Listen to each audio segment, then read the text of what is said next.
एक ऐसा क्रिएचर जो कि आवाज होने पर सबको मौत की घाट उतार देता है। क्या एक फैमिली इस क्रिएचर से अपने आप को प्रोटेक्ट कर पाएगी या नहीं, जानने के लिए एमएस स्टोरी टाइम पेश करता है अ क्वाइट प्लेस। कहानी की शुरुआत में हमें एक स्टोर दिखाया जाता है जिसमें एक फैमिली होती है। उस स्टोर के बाहर एक बोर्ड पर बहुत सारे मिसिंग लोगों की तस्वीरें लगाई गई होती है जो कि उस क्रिएचर द्वारा मार दिए गए होते हैं। उस फैमिली में सबसे छोटा लड़का जिसका नाम ब्यू है, वो उस शॉप में दबे पांव दौड़ रहा होता है। तभी हमें एक लेडी को दिखाया जाता है जिसका नाम एवेलिन है। वो अपने बड़े बेटे मार्कस को कुछ मेडिसिन देती है जिसकी तबीयत खराब होती है। तभी हमें एक लड़की को दिखाया जाता है जिसका नाम रेगन है। वो सबसे बड़ी लड़की होती है। वो अपने मॉम से कुछ इशारों में बात करके अपने छोटे भाई ब्यू की तरफ जाती है।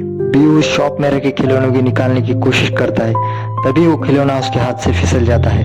जैसे ही वो खिलौना जमीन पे गिरने वाला होता है, रेगन उसे कैच कर लेती है। तभी हमें एक आदमी को दिखाया जाता है जिसका नाम ली होता है। वो उन बच्चों का पिता होता है। वो अपने छोटे लड़के ब्यू को मॉम की तरफ जाने को कहता है। वो सब फैमिली मेंबर्स इशारों में बात कर रहे होते हैं ताकि वो क्रिएचर उनकी आवाज ना सुन सके। ली अपने बैग से कुछ जरूरी सामान निकालकर रेगन को दिखाता है जो कि उस सामान से वो रेडियो बनाने वाला है। तभी वहां पर एवेलिन और मार्कस आते हैं। वो अपने पति ली से कहते हैं हमें निकलना चाहिए, जल्दी ही अंधेरा होने वाला है। तभी ब्यू वहां पर आता है जिसके हाथ में खिलौना आता है, उसमें बैटरीज लगी होती है। तभी वो लोग उस शॉप से जरूरी सामान कलेक्ट करके अपने घर की ओर निकलते हैं। रेगन अपने छोटे भाई ब्यू से बहुत प्यार करती है, इसलिए वो बिना बैटरीज का खिलौना उसे दे देती है। लेकिन ब्यू चुपके से वो बैटरीज उठा लेता है। उसके बाद वो सभी लोग अपने घर की ओर निकलते हैं। वो चलते समय नंगे पैर रेतीले रास्ते का यूज करते हैं ताकि कम से कम आवाज हो। सबसे आगे पिता ली होता है जिसकी गोद में मार्कस होता है और सबसे पीछे ब्यू होता है। उसके हाथ में अब भी वही खिलौना है जिसमें वो बैटरीज डाल चुका है। कुछ देर चलने के बाद वो उस खिलौने को ऑन कर देता है। तभी उस खिलौने से आवाज निकलती है। उस आवाज को सुनकर सभी लोग चौंक जाते हैं। जैसे ही ली अपने बेटे को बचाने के लिए उसकी ओर दौड़ता है, तभी उस जंगल से एक क्रिएचर आता है और ब्यू पर हमला करके उसे जंगल में ले जाता है और ब्यू की मौत हो जाती है। उस फैमिली को लगभग 1 साल बीत चुका होता है उस घर में रहते हुए। वो बिना आवाज किए उस जंगल में सुकून से रहते हैं और वहीं पर खेती करते हैं।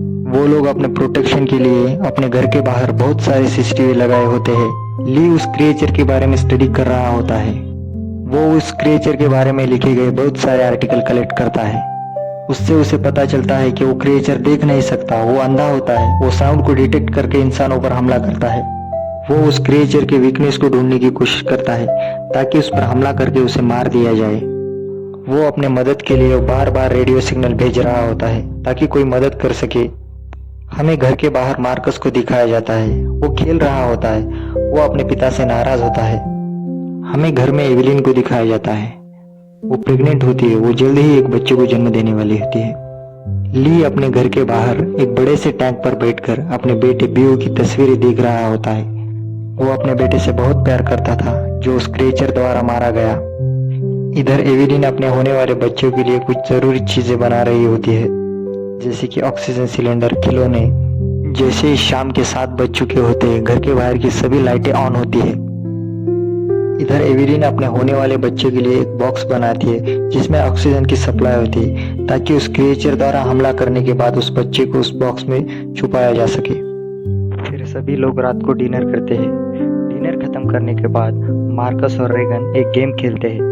गेम के दौरान मार्कस का हाथ साइड में रखे लालटेन को लगता है। उस वजह से वो जमीन पे गिर जाता है। फिर उससे आवाज निकलती है। फिर ली जल्दी से उस आग को बुझाता है जो कि लालटेन की वजह से कपड़े पे लगी थी। सभी लोग डर जाते हैं ताकि उस आवाज की वजह से वो क्रिएचर ना आ जाए। कुछ समय रुकने के बाद अचानक से एक छत से आवाज आती है। फिर ली खिड़की से धीमे से झांकता है ताकि उस क्रिएचर को देख सके, पर वहां पर क्रिएचर नहीं रहता, पर वहां पर 2 जंगली जानवर होते हैं।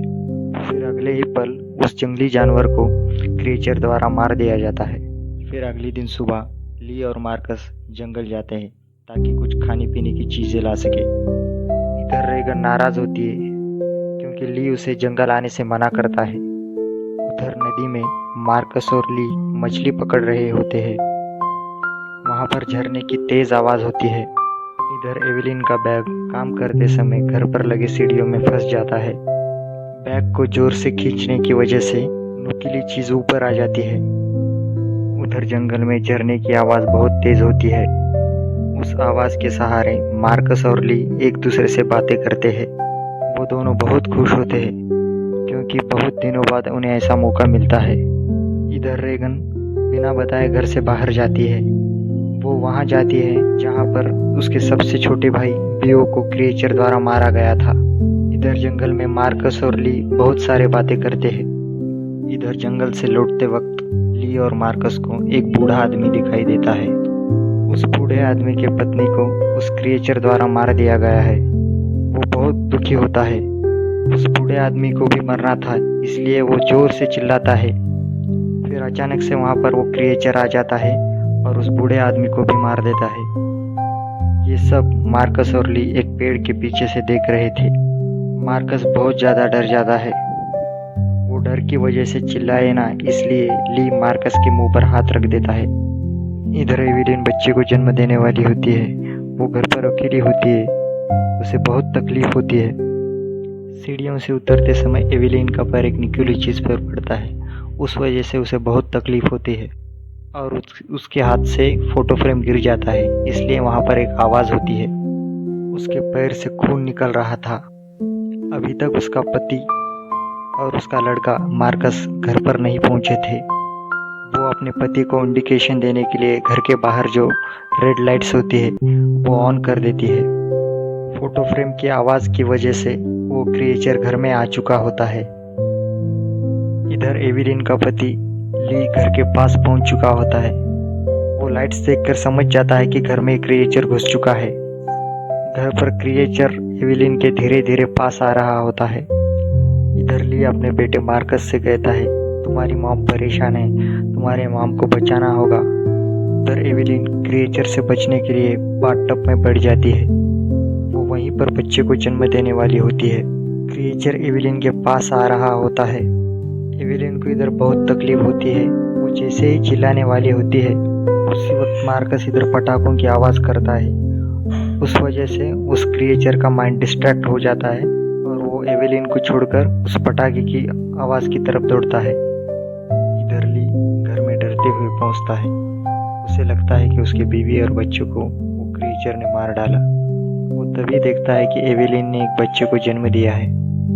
फिर वो उन दोनों के पास जाकर उन्हें गले लगाता है। इधर मार्कस घर के बाहर अकेला होता है। वो बहुत ज्यादा डरा हुआ होता है। कुछ आवाज सुनकर वो खेत में दौड़ने लगता है और दौड़ते दौड़ते बेहोश हो जाता है। इधर ली अपने बच्चे और पत्नी को लेकर घर के बेसमेंट में चला जाता है और वो अपने बच्चे को ऑक्सीजन मास्क पहनाकर एक बक्से में बंद करता है ताकि क्रिएचर उसकी आवाज ना सुन सके। इधर रेगन भी बाहर अकेली होती है। वो अपने भाई को खोज रही होती है। तभी मार्कस उसे खेत में बेहोश पड़ा मिलता है। उसी वक्त पीछे से वो क्रिएचर आ जाता है। जैसे ही वो क्रिएचर पास आता है रेगन के कान पर लगी मशीन आवाज करने लगती है। वो आवाज एक अलग किस्म की होती है, इसलिए उस क्रिएचर को तकलीफ होती है, इसलिए वो क्रिएचर वहां से चला जाता है। इधर एविलिन अपने पति ली से कहती है, बच्चे कहाँ हैं? उन्हें मेरे साथ होना चाहिए था। तुम मुझे वादा करो कि उन्हें कुछ नहीं होगा और तुम उन्हें घर पर सही सलामत लेकर आओगे। इधर रेगन मार्कस से मिलती है और वो दोनों एक बड़े से टंकी पर बैठकर वहां पर आग जलाते हैं ताकि उनके पिता उन्हें देख सके। लेकिन आग ज्यादा देर नहीं जलती। फ्यूल खत्म होने की वजह से जल्दी बुझ जाती है। इधर उस क्रिएचर की वजह से घर में जो पानी का नल होता है वो टूट जाता है। उस वजह से सारा पानी घर के बेसमेंट में जमा होता है। उस पानी की आवाज से वो क्रिएचर घर में आ जाता है। जैसे एविलिन अपने बच्चे को बॉक्स में से उठाती है उसी वक्त क्रिएचर पानी से बाहर आ जाता है और एविलिन के पास आने लगता है। इधर ली अपने दोनों बच्चों को बाहर ढूंढ रहा होता है। इधर मार्कस और रेगन टंकी में रखे अनाज में गिर जाते हैं। उस आवाज की वजह से वो क्रिएचर एविलिन को छोड़कर मार्कस और रेगन की तरफ दौड़ता है। ली ट्रैक्टर पर खड़ा होकर ये सब देख रहा होता है। रेगन अनाज में धंस जाती है लेकिन मार्कस उसे ऊपर खींच लेता है। पिता अपने बच्चों को बचाने के लिए उस टंकी की ओर दौड़ पड़ता है। तभी वो क्रिएचर टंकी में आ जाता है और मार्कस और रेगन को मारने की कोशिश करता है। लेकिन रेगन के कान में लगे मशीन की आवाज की वजह से उस क्रिएचर को तकलीफ होने लगती है। इस वजह से वो वहां से चला जाता है। अपने पिता ली को मार्कस और रेगन मिल जाते हैं और वो तीनों एक दूसरे के गले लगते हैं। ये सब एवेलिन घर में रह गए सीसीटीवी में देख रही होती है। तभी ली को क्रिएचर की आहट महसूस होती है। तभी वो अपने दोनों बच्चों को पास में खड़े 4 व्हीलर में छुपने के लिए कहता है और वो उस क्रिएचर को मारने के लिए हाथ में हथौड़ा उठा लेता है। उसी वक्त वो क्रिएचर ली पर हमला कर देता है और ली बेहोश हो जाता है।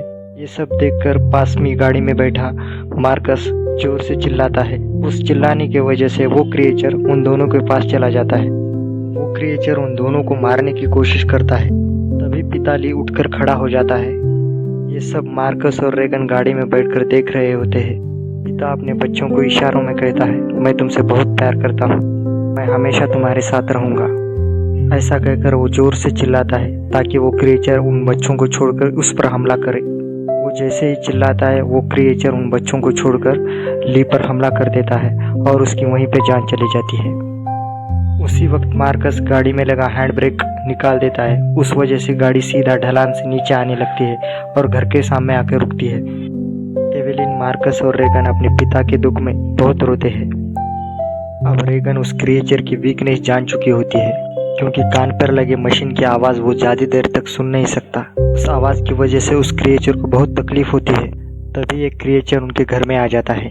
वो क्रिएचर पास आने लगता है। एवेलिन उस पर गन तान देती है। तभी रेगन अपने कान पर लगी मशीन ऑन कर देती है। उस आवाज़ की वजह से उस क्रिएचर को बहुत तकलीफ होती है।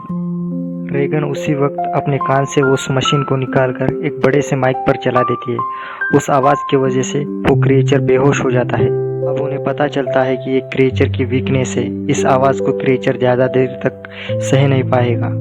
उसी वक्त वो क्रिएचर फिर से उठ जाता है और हमला करने की तरफ दौड़ता है, लेकिन एवेलिन उस पर गन चला देती है। उस वजह से वो क्रिएचर वहीं पर मर जाता है।